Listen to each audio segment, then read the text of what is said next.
Pessoal, é um prazer estar aqui com vocês. Quando a Fagron me chamou para esse evento, falou que o Fernando ia estar aí nessa coordenação, eles me disseram que seria interessante falar sobre envelhecimento, que é um dos tópicos que a gente mais estuda e mais palestra sobre nos últimos tempos, né? Eu sou cardiologista de formação, tenho pós-graduação em nefrologia, mas eu sou aquele cara que, desde a minha formação básica, eu sempre fui inconformado com uma visão muito de túnel, né? Aquela visão de olhar doença, tentar entender um painel metabólico e esperar que um remédio fosse consertar todas as coisas. O meu DNA é um DNA de prevenção. Às custas disso, eu fui para fora do Brasil há quase 2 décadas atrás, fui fazer uma pós-graduação ligada à cardiologia na Universidade de Duke, nos Estados Unidos, e lá estava nascendo o movimento de medicina integrativa, né? Foi o meu primeiro contato com essa visão de medicina integrativa, da medicina integrativa americana, né? Eu digo que a medicina raiz, né? Mente, corpo e espírito. Eu acabei sendo convidado para o movimento de medicina funcional americano, conheci grandes líderes, fiquei amigo de grandes líderes, e um desses grandes líderes, que é um cara chamado David Katz, eu passo ele um pouquinho nessa minha apresentação. O David Katz, que é da Yale University, o Katz me chamou para montar junto um movimento de medicina do estilo de vida ao redor do mundo, e eu sentei no board junto com eles do movimento mundial, né? Não só no board, como na Liga de Medicina do Estilo de Vida, e trouxe para cá esse movimento há cerca de 10 anos atrás.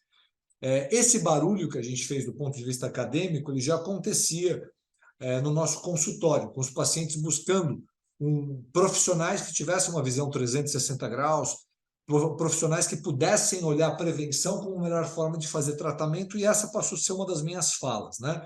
Então, vocês vão ver durante o transcorrer dessa palestra que tem muito a ver com tudo isso. Eu começo citando, né, já que a gente vai falar de envelhecimento, as suas teorias, e aí daqui a pouco vocês vão entender o porquê do mito aging, tá? Que o Fernando gostou do nome.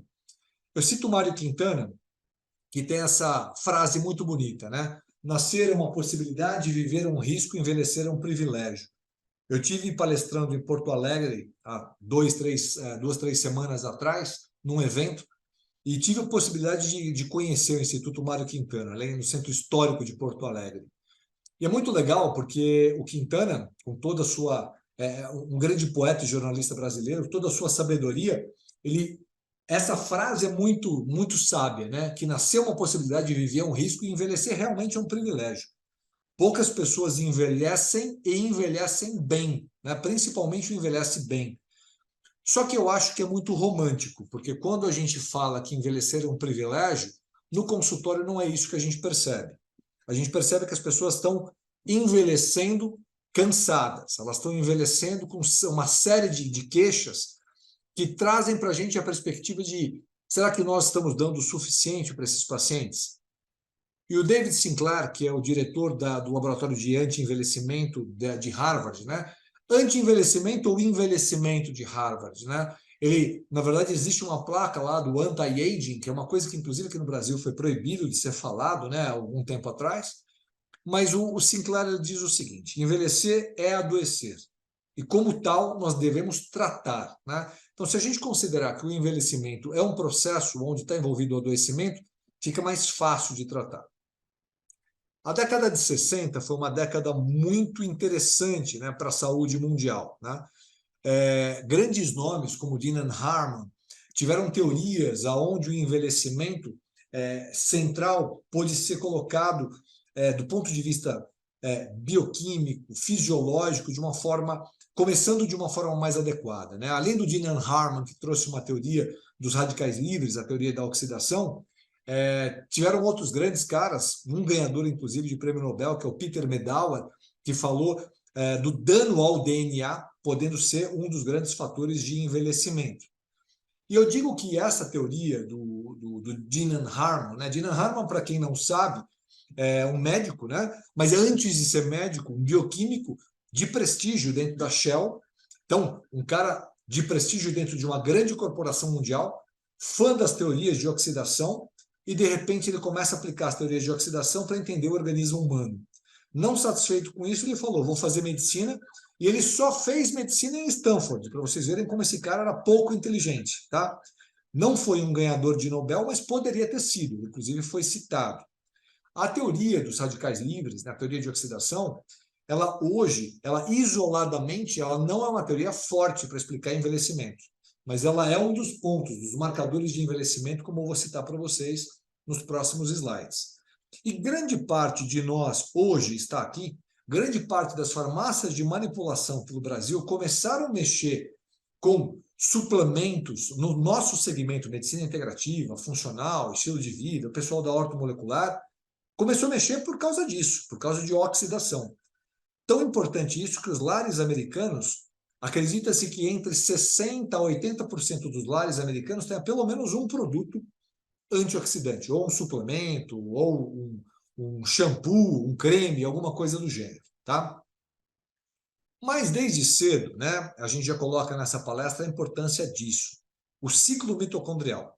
As mitocôndrias são organelas extremamente importantes para a energia dentro do nosso corpo, e as mitocôndrias, elas têm uma capacidade muito grande de adaptação. Através do quê? Da biogênese mitocondrial, da fissão, da fusão, da mitofagia que ocorre. Então, mitocôndria não é um negócio estático, está sempre em transformação para poder sobreviver às intempéries que nós temos. E o Kim mostra muito bem nessa imagem, né? Essa imagem do Kim, ela é bastante feliz em mostrar mitocôndrias jovens de um lado e as mitocôndrias mais velhas do outro, né? O que uma mitocôndria jovem tem que a mitocôndria velha não tem? Muita energia, tem um potencial de membrana mais estável, mais adequado, ela resiste mais a agressões e à morte celular, ela tem um DNA mitocondrial mais intacto, ela tem maior produção, né, os seus metabólitos do ciclo de ácido, do ciclo de Krebs, né, o ciclo do ácido tricarboxílico, ele forma energia de uma forma mais adequada, faz um controle mais adequado da entrada de cálcio dentro da célula, né? Então, quando eu controlo o cálcio de uma forma mais adequada, eu tenho menos apoptose celular. E também você tem uma produção maior de peptídeos derivados de mitocôndrias, que são muito importantes hoje quando o assunto é envelhecimento. O Palmeira, nessa imagem, nesse trabalho, ele mostra o seguinte: as mitocôndrias gostam de estresse para sua sobrevivência e o seu aperfeiçoamento, mas não gostam de muito estresse. Então, por exemplo, o estresse oxidativo, a hipóxia, a restrição calórica, tudo isso leva a um estresse mitocondrial. Só que a mitocôndria, ela vai suportando esse estresse mitocondrial até certo ponto. É o que a gente chama de mito-hormese. E essa melhora hormética, que inclusive ocorre com um pouquinho de estresse, é bastante interessante, mas chega um determinado ponto que a mitocôndria não aguenta. E aí ela rompe, ela morre. E aí o estresse ele foi demasiado, tá? E nesse estudo ele mostra isso, né? Vejam os senhores aqui que na mito-hormese, veja a figura número 1.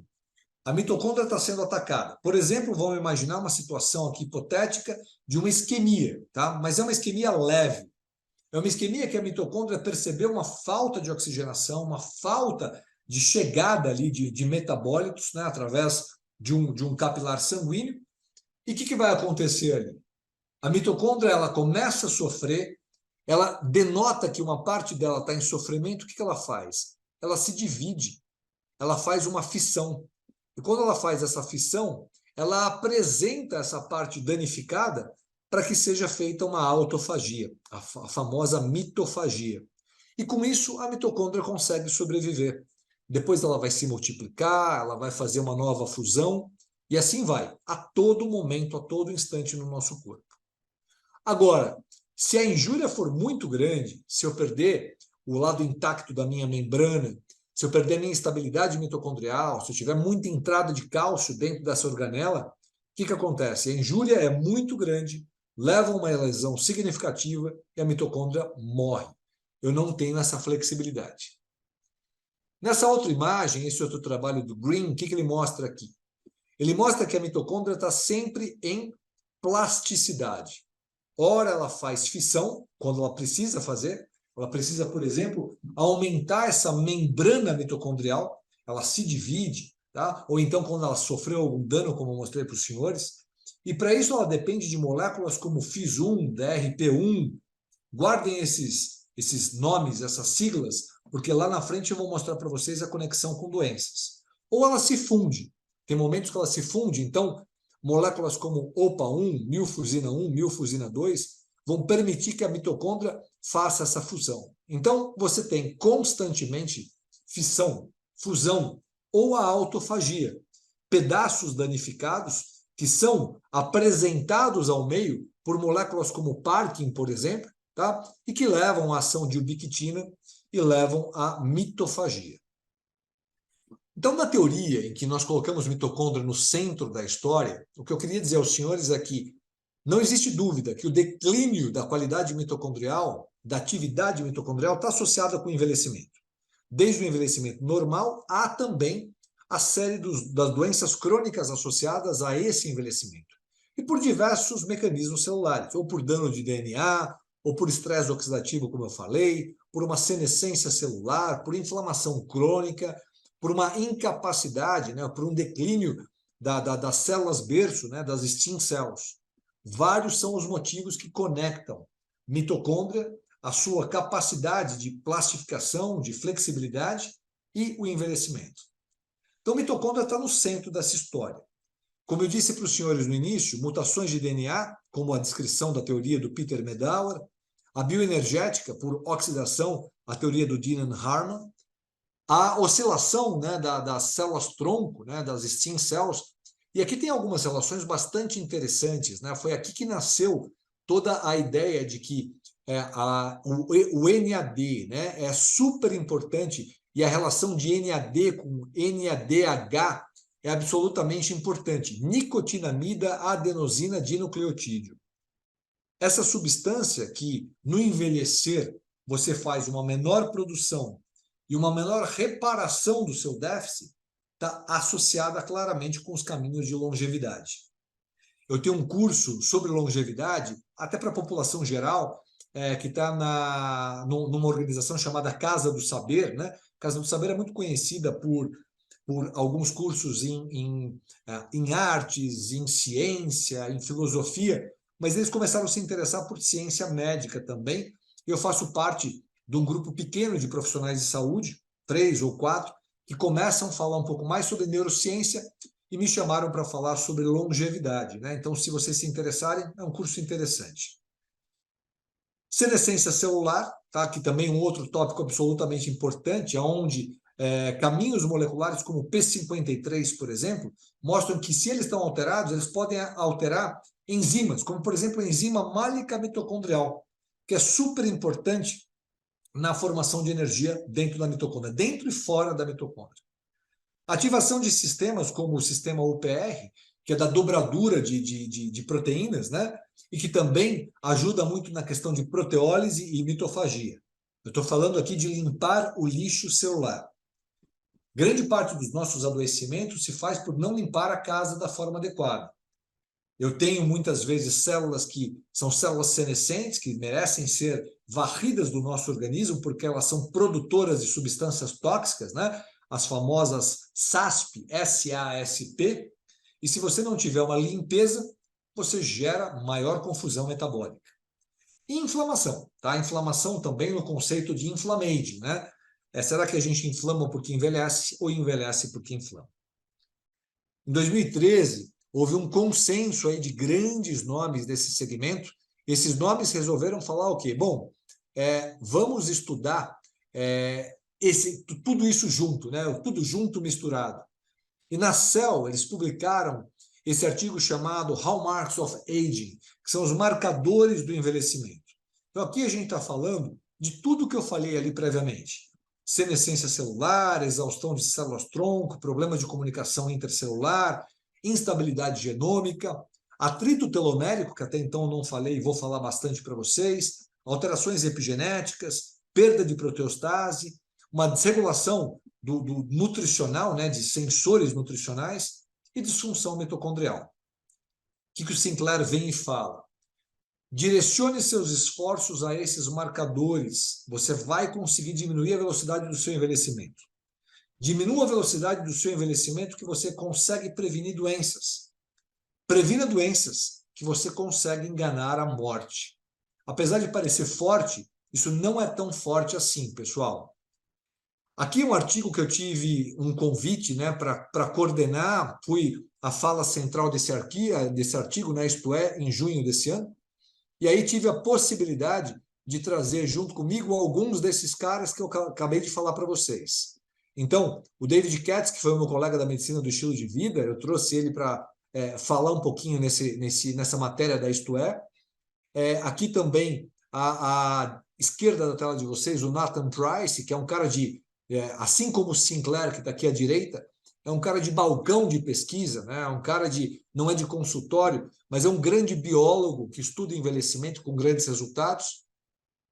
Trouxe a Solange Frazão, que eu tive a oportunidade de conhecer como paciente em um momento da vida, e que é um grande exemplo de pessoa que ultrapassou 60 anos de idade se sentindo muito bem. Assim como o David Katz, aqui à direita também. Então, o que faz essas pessoas chegarem a 60 anos de idade se sentindo como se tivessem 40? O que faz com que as pessoas que chegam a 100 anos de idade possam ter mecanismos de sobrevivência melhor que os mecanismos de sobrevivência daqueles que ficaram pelo caminho? Respostas como essa também, em uma outra matéria que fui chamado para falar esse ano, né? Aliás, nesse mês passado, na Veja Saúde, quem quer ser centenário? Aqui eu tive a possibilidade pouquinho menor do que na Isto É. Na Isto É eu falei muito com a cara integrativa. Aqui, na verdade, eu era o único com visão integrativa, junto com um grupo de gerontólogos, geriatras e outros pesquisadores, geneticistas, que falam sobre envelhecimento. Mas aqui eu quis trazer um pouco esse conceito de que nós somos máquinas que temos que ser bem tratadas, temos que ser cuidados com prevenção, né? E foi tudo isso que eu aprendi durante toda a minha vida e minha profissão. Esse outro artigo ele é bem interessante porque todos os marcadores do envelhecimento nesse artigo mostram um cruzamento direto com o que ocorre dentro das mitocôndrias. Então, aqui claramente, quando eu integro os hallmarks of age, os marcadores do envelhecimento, com a função mitocondrial, eu mostro aos senhores que disfunções progressivas das mitocôndrias podem levar a mecanismos biológicos, mecanismos fisiopatológicos na geração das doenças do envelhecimento. Os telômeros claramente são bem conhecidos com isso, né? Para quem não conhece o que é o telômero é a ponta do cadarço, né? do que é um cromossomo. E quando você está num processo de envelhecimento e essa ponta começa a ficar desgastada, né? É o que eu chamo de atrito telomérico, significa que o teu envelhecimento tem alta velocidade e que você possivelmente tem doenças decretadas e o teu tempo de vida possivelmente vai estar reduzido. Hoje a gente sabe que disfunção mitocondrial tem uma conexão direta com danos teloméricos e vice-versa. Nada que está dentro do teu corpo está isolado. E se eu tiver uma disfunção mitocondrial, eu vou acelerar o pace do meu envelhecimento. Gosto muito desse estudo do Dias Casado, porque ele mostra o seguinte, né, com o poder do corpo ele se adaptar. Existem organismos, né, que eles nascem com déficits absolutamente importantes em produção de energia. Déficits, por exemplo, em produção de coenzima Q10. Engraçado que um corpo que nasce com déficit na produção de coenzima Q10, ele pode mesmo assim se adaptar e até ter uma longa vida. Agora, o que ele mostra nesse arquivo é os indivíduos que não têm esse déficit e que produzem naturalmente coenzima Q10. Como eu vou mostrar para vocês, o corpo tem uma grande capacidade em produção, mas também ele vai perdendo com o seu envelhecimento. E aqui nesse caso ele mostra, no envelhecimento eu tenho baixa coenzima Q10, eu vou ter uma diminuição do meu tempo de sobrevida e da minha qualidade de sobrevida. O que acontece é que se eu administrar coenzima Q10, eu posso melhorar o lifespan dessa pessoa e o health span também. Quer dizer, o tempo de vida e a qualidade dessa vida. Então, coenzima Q10, eu digo que ela não é Q10 à toa, né? Ela recebe a camisa 10, né? Nós estamos em época de eliminatória de Copa do Mundo, né? Todo camisa 10 normalmente é um craque. A coenzima Q10 recebe a 10 porque ela é um craque na questão de formação de energia. Muitos conhecem coenzima Q10 como um grande antioxidante. E ele, na verdade, é o nosso único antioxidante lipossolúvel. Mas a luz da ciência conheceu coenzima Q10 na década de 60, eu disse para vocês que foi uma década brilhante, né, em saúde. Frederick Crane trouxe a coenzima Q10 e apresentou para o mundo essa molécula também conhecida como ubiquinona, porque ela vem de uma palavra em inglês chamada ubictose, e ubictose significa universal. ela é onipresente na natureza. Corpos que produzem energia têm coenzima Q10 associada, tem uma produção de coenzima Q10. E ela pode vir, né? Na natureza, ela ocorre em formas diferentes. Ela vai ocorrer na forma de ubiquinona, que é a forma oxidada, ela vai ocorrer na forma de ubiquinol, que é a forma reduzida, ou a forma semiquinona, que é uma forma intermediária. E o interessante é que quanto mais você tem tecidos energéticos, como o nosso cérebro, coração, músculos, fígado, você tem uma grande concentração, uma densidade mitocondrial grande e uma densidade de produção de coenzima Q10, idem, também muito grande. Um dos grandes problemas da coenzima Q10 sempre foi o quê? Quando ela trouxe à luz da ciência, foi que, apesar dela ser um grande antioxidante, ser fundamental para a formação de energia, quando você administra, você tem que administrar, por sua característica lipofílica, junto com gordura. Então, você tem que colocar ali um alimento gorduroso para formar micela e absorver bem. Só que nós, médicos ou nutricionistas, ao prescrevermos, muitas vezes esquecemos isso, ou até nem mesmo sabemos disso. E se sabemos disso, às vezes passamos para os nossos pacientes que não executam isso.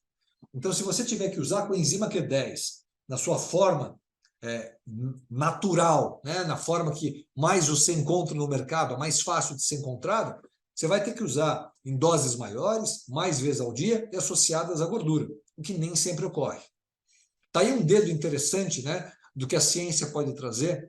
A Fagron trouxe o Maxolve, que é uma forma que traz mais essa biodisponibilidade, aliás, 500% mais, e traz num formato bastante agradável ao paciente. É uma forma que ela, agora sim, ela é solúvel em água. Então, você pode colocar direto na boca ou diluir mesmo em água.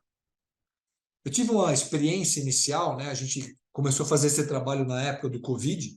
Então, tanto pacientes com Covid quanto pacientes no pós-Covid, que é uma das doenças, né, da nossa era, que traz uma queixa de fadiga importante, né? Nós viemos lembrar o que acontecia com influenza muitos anos atrás, ou ainda acontece em casos mais graves de influenza ou outras infecções, uma fadiga crônica provocada no pós.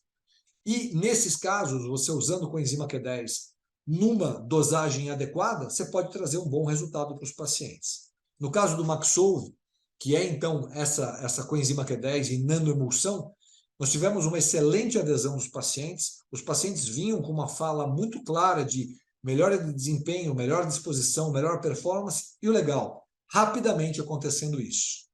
Essa alta biodisponibilidade no formato apresentado se dá então, né, como eu falei para vocês, versus a esse problema crônico, que é o caráter lipofílico da coenzima Q10 e alto peso molecular, com um único pico na sua liberação. Então, se eu dou coenzima Q10 a tradicional pela manhã, eu vou fazer um pico e depois ela cai, né? Ela não volta a subir. O que acontece quando eu tenho a possibilidade de usar a Maxolve, né? Ele traz um poder gradual de aumentar essa minha energia, por essas características que eu já disse para vocês, mais biodisponibilidade e ser solúvel em água, por o aspecto do quê? De melhorar a sua absorção, a sua ação e os picos de ação, como eu vou mostrar para vocês.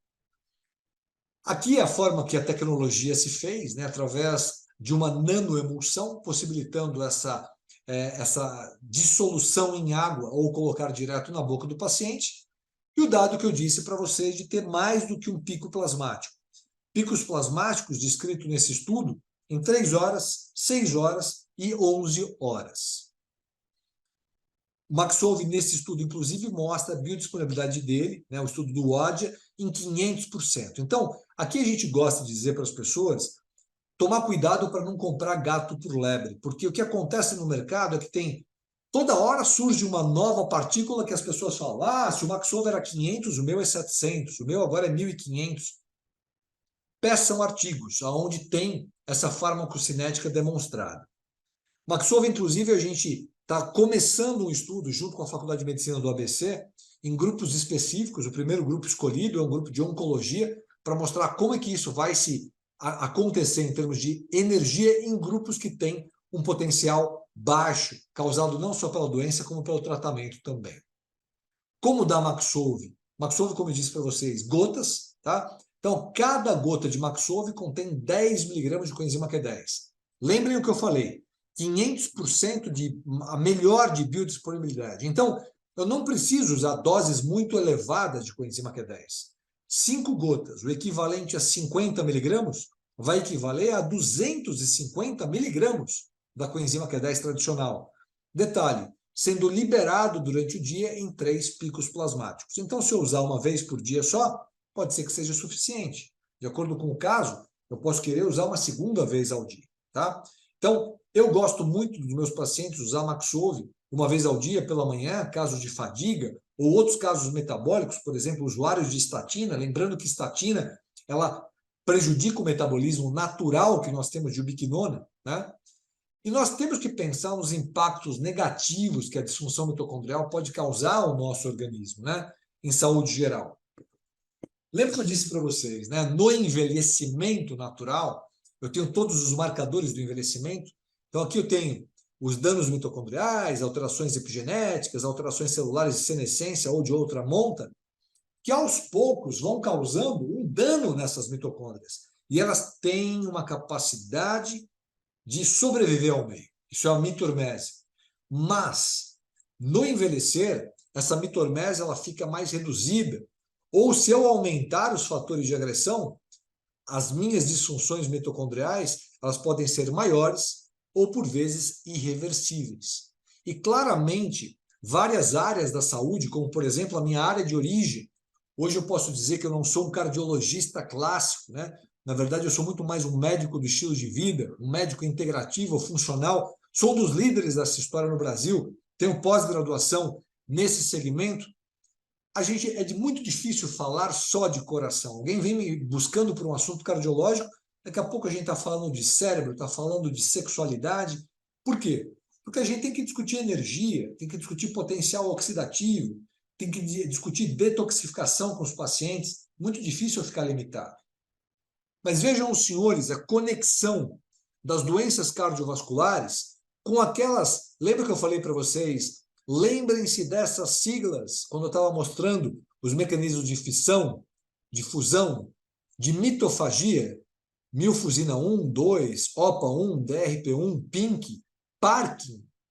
Todas essas moléculas estão claramente associadas com alterações na sua expressão, ou redução, ou aumento da sua expressão nas mais diversas doenças cardíacas.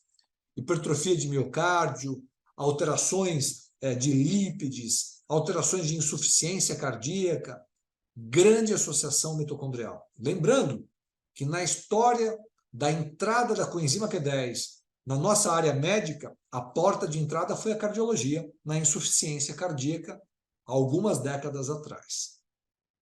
Alterações cardiovasculares, então, claramente estão associadas a funções mitocondriais, então existe uma comprovação como fatores de risco principais no envelhecimento e nesse adoecimento cardiovascular, envelhecimento e adoecimento geral, mas principalmente as doenças cardiovasculares. E as doenças neurodegenerativas não diferente, né? Vejam os senhores, aqui eu estou falando de Alzheimer. Alzheimer tem um componente mitocondrial absolutamente importante. Eu altero a minha morfologia mitocondrial, eu altero complexos na cadeia respiratória, como o complexo 4. Eu tenho uma redução na oferta de glicose e oxigênio ou um aproveitamento inadequado dentro das mitocôndrias.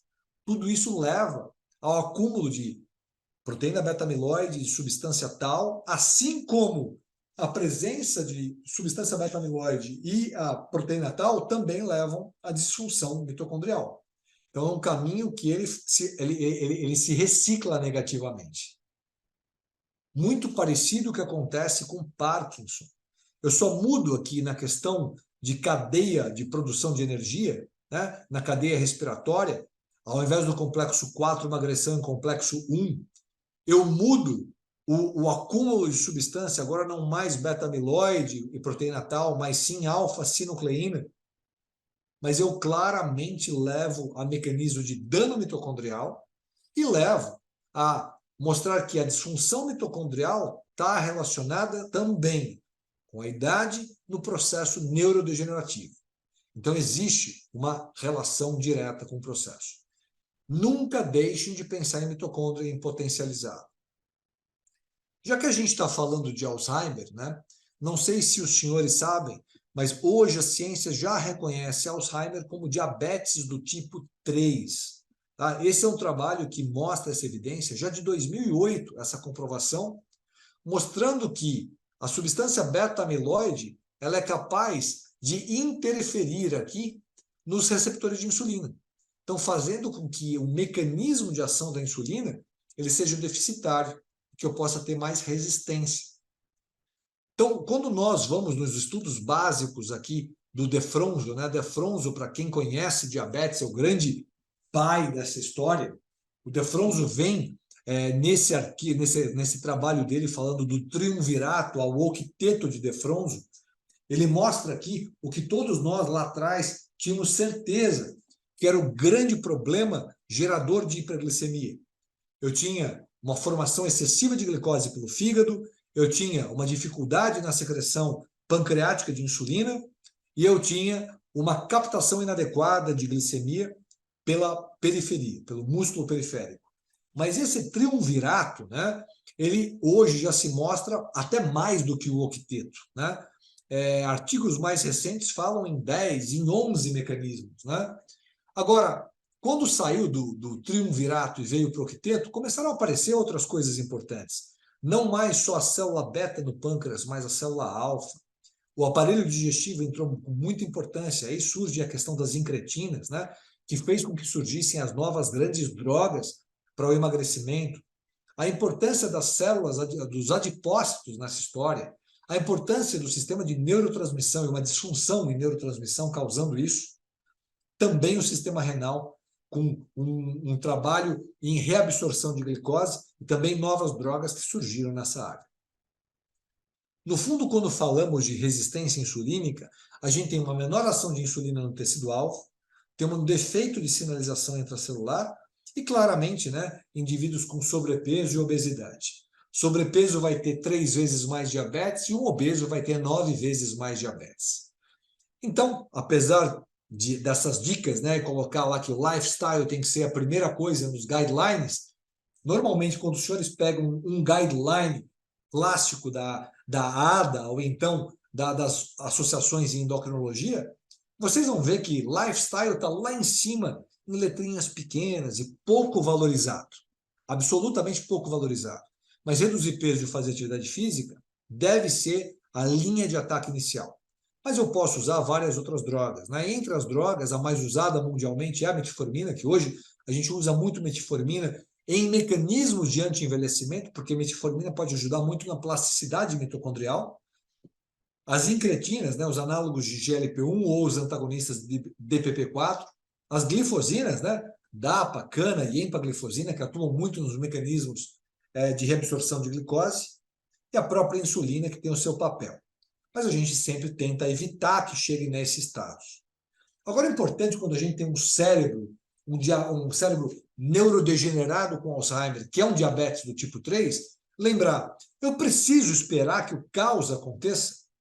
Ou será que eu posso já atuar numa fase precoce, em prevenção, tentando olhar um pouco o quê? Mecanismos pelos quais vão levar a esse mecanismo de neurodegeneração e demência? Disfunção endotelial, injúrias isquêmicas, neuroinflamação, estresse oxidativo, a própria insuficiência insulínica ou resistência a ela, as resistências específicas no cérebro, os agregados amiloides. Hoje, uma série de produtos naturais pode trazer realmente essa visão. E hoje eu vou falar aqui para vocês de um deles, né? Que é um patinho feio dessa história. Cromo.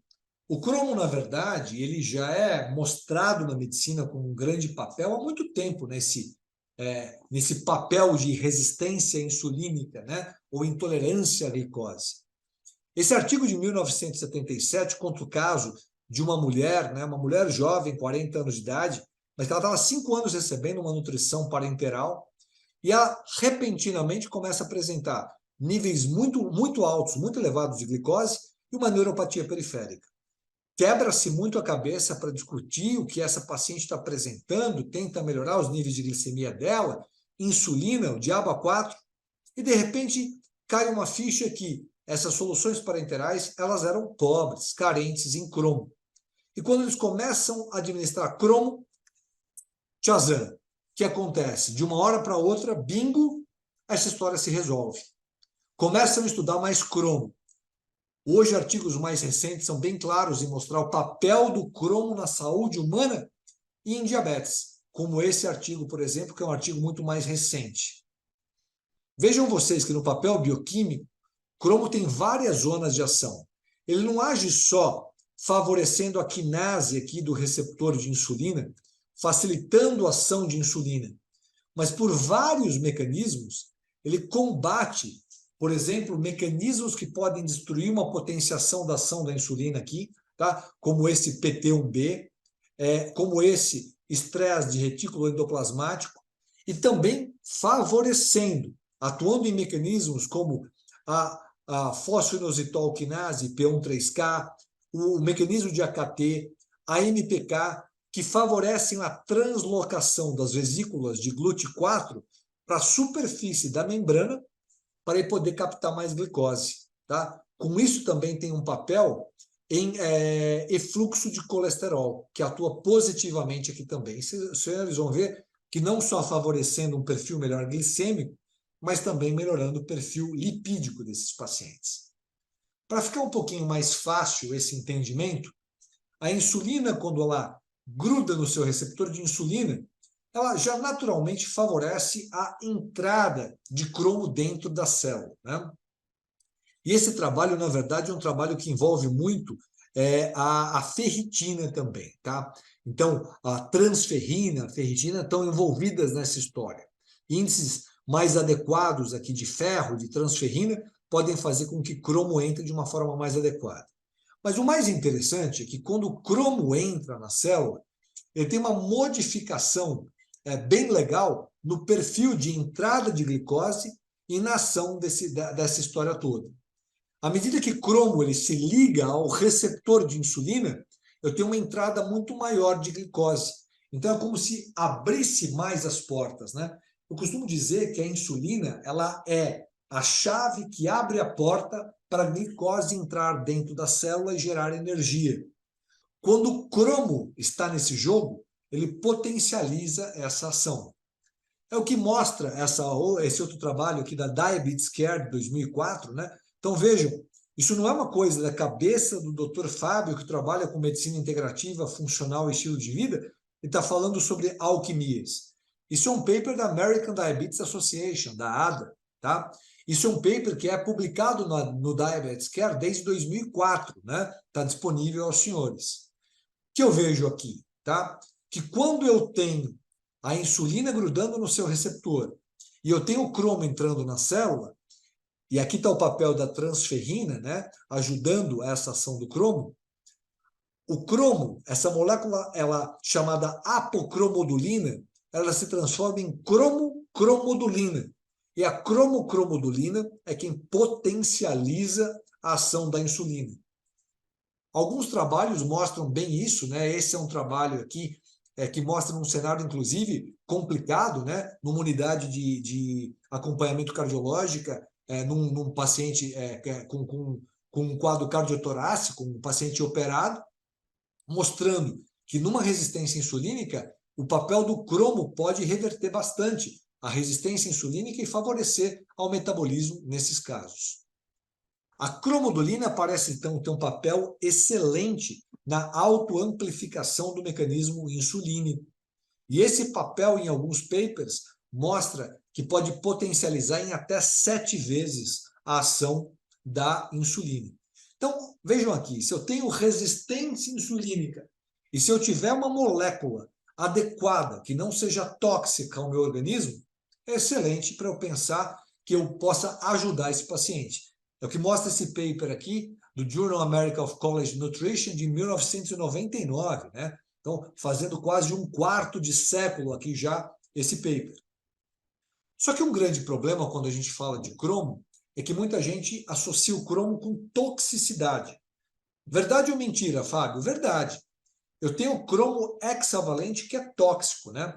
Esse artigo mostra senescência de hepatócitos e dano celular por uma resposta inadequada. O cromo hexavalente, como eu falei para vocês, ele tem uma resposta oxidativa mais alta e uma agressão celular que pode até levar a câncer. E essa toxicidade, ela é extensa no corpo todo, não é direcionada ao fígado, por exemplo. Eu falei de hepatotoxicidade, mas eu tenho neurotoxicidade, cardiotoxicidade, nefrotoxicidade, imunotoxicidade, enfim, sistema reprodutor, pele, pulmão. Isso é um problema muito sério de saúde, né?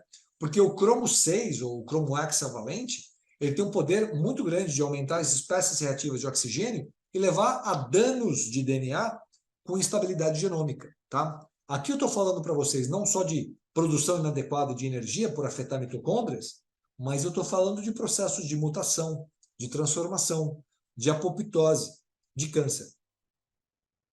O filme da Julia Roberts, para quem assistiu, perto dos anos 2000, a Erin Brockovich, né?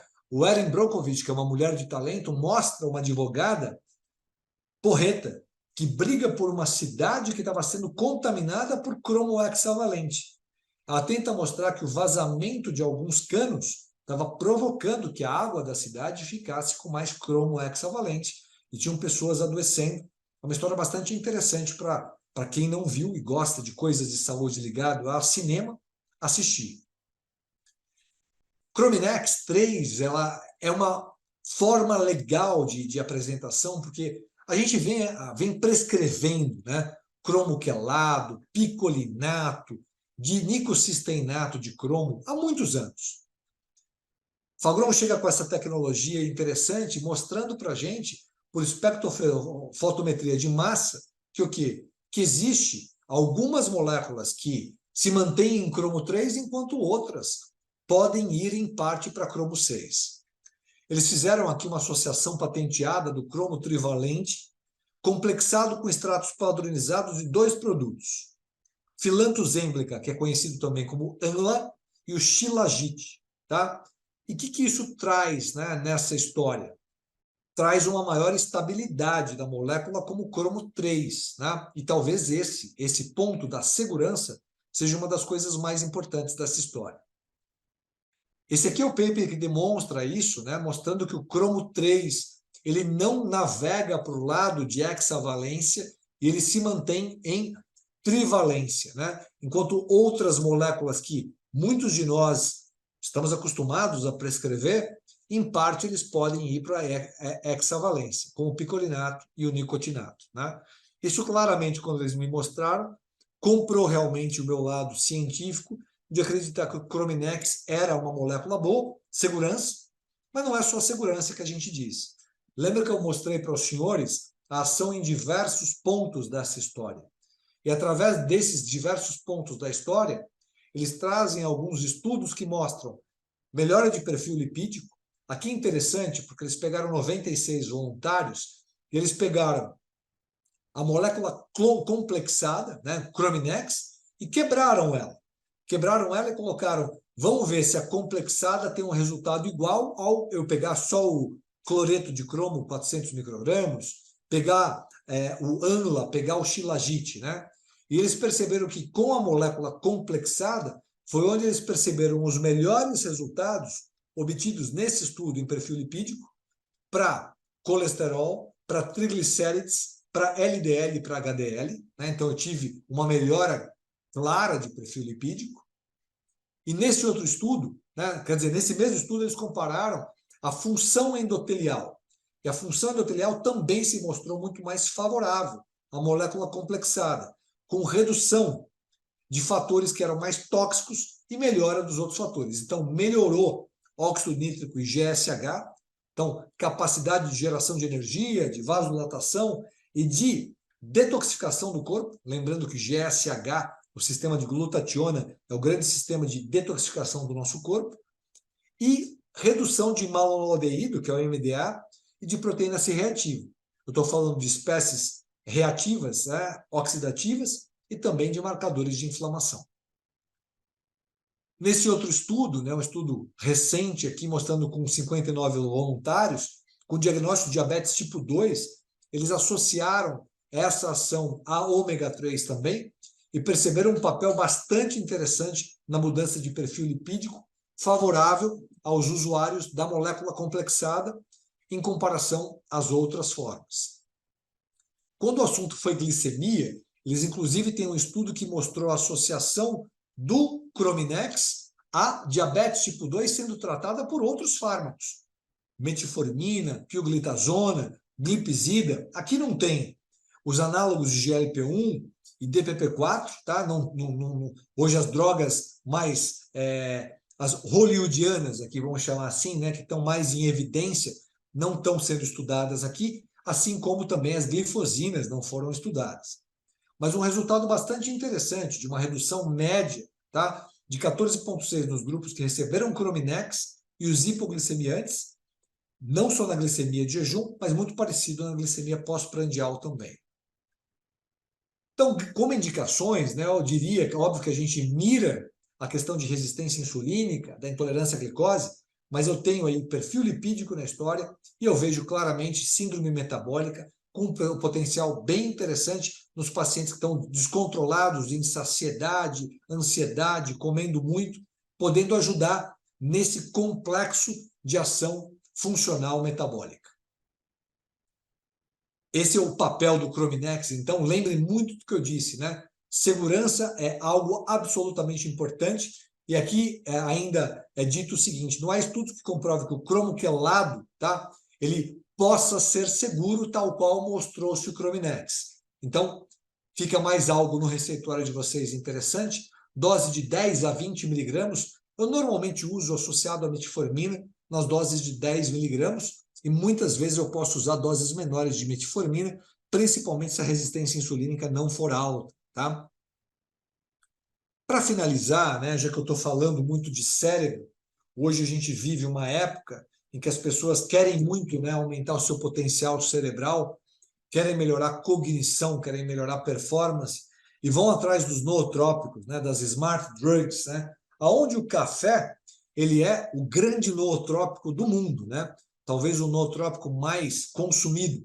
Só que algumas pessoas, apresentando uma boa resposta à cafeína e uma boa metabolização, eu mesmo sou um mau metabolizador de café.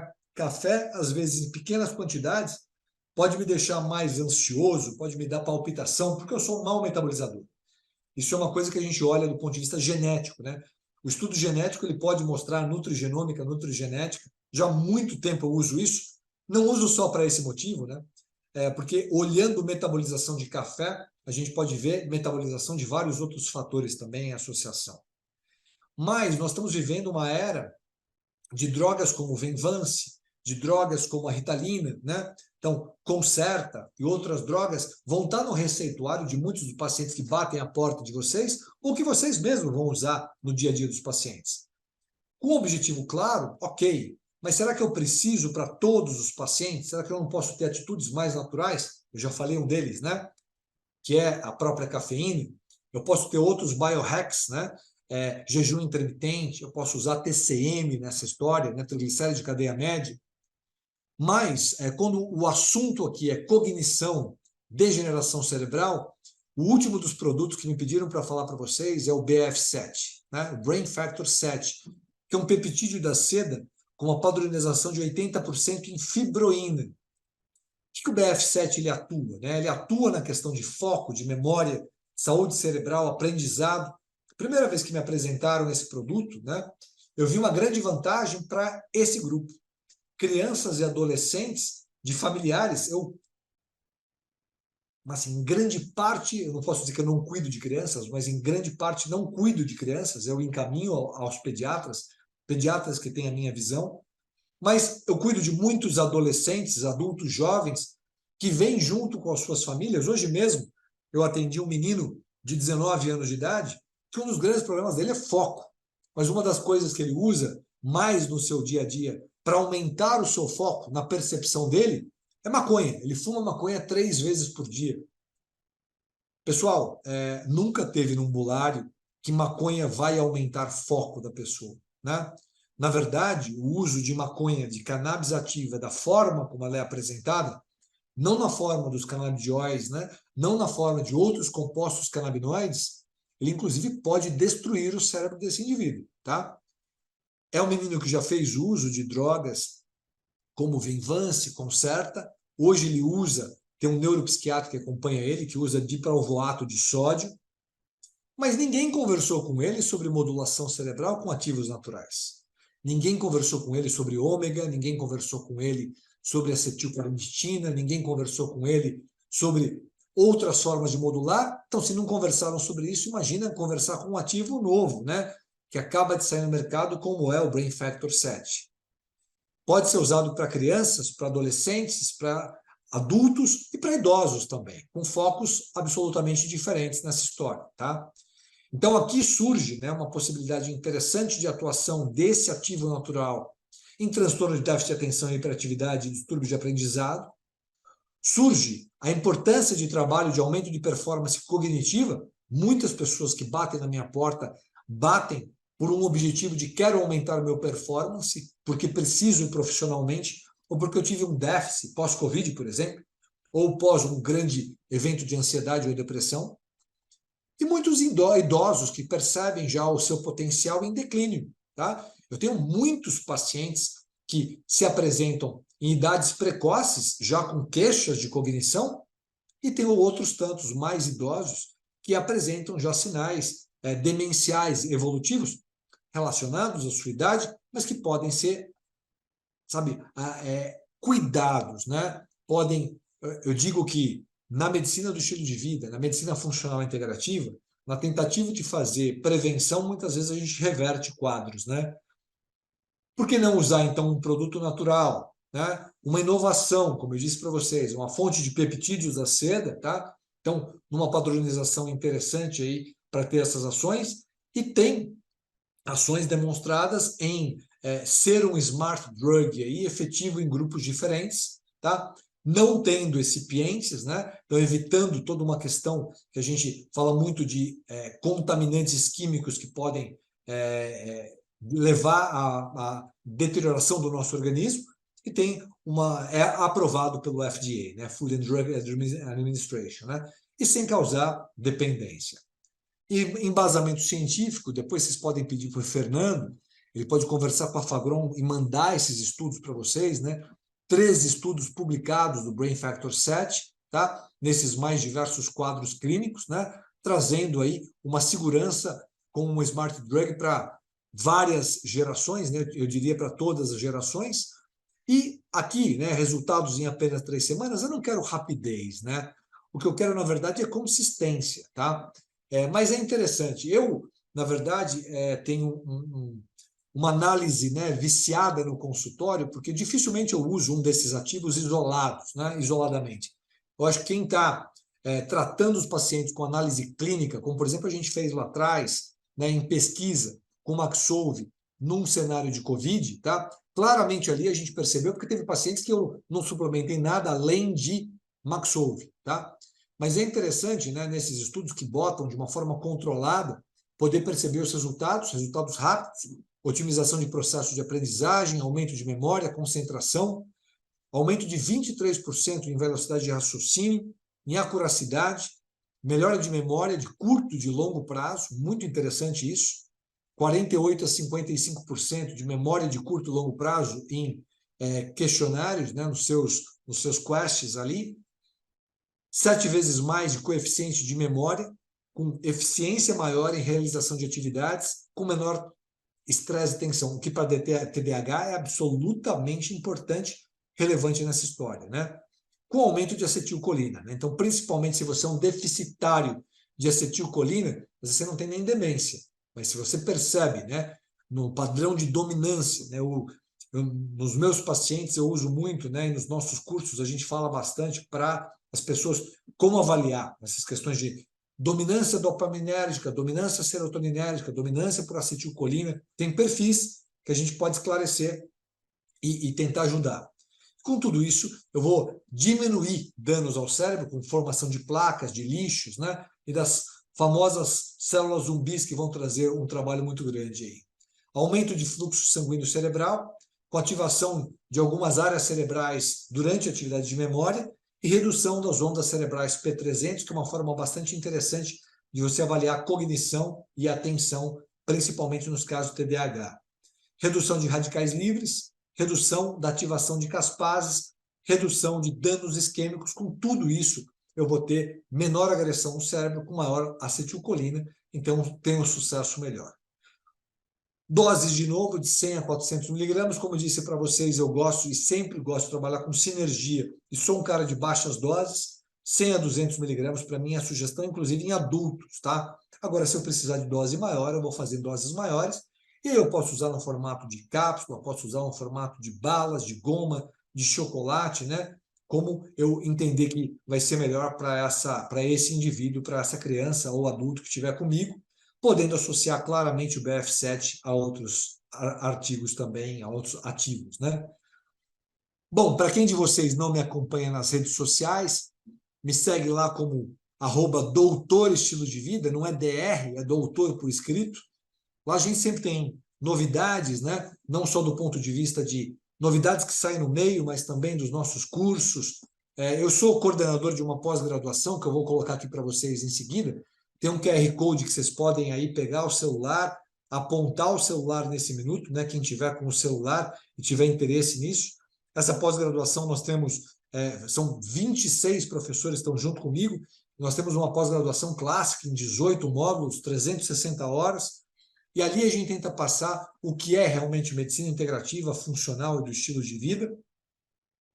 Num futuro muito próximo, eu vou estar com um curso menor, que é um curso que eu acho que ele é muito válido para profissionais de saúde. E aí vai ser um prazer falar com o Fernando, com outras pessoas da farmácia que queiram, de repente, estar junto conosco. Nós queremos o maior número de pessoas para divulgar esse tipo de conhecimento. Eu acho que entender medicina nessa forma de como associar a bioquímica, a fisiopatologia e a prevenção, não só ao tratamento das patologias, é extremamente válido. Com isso, eu fico por aqui, dizendo para vocês um muito obrigado.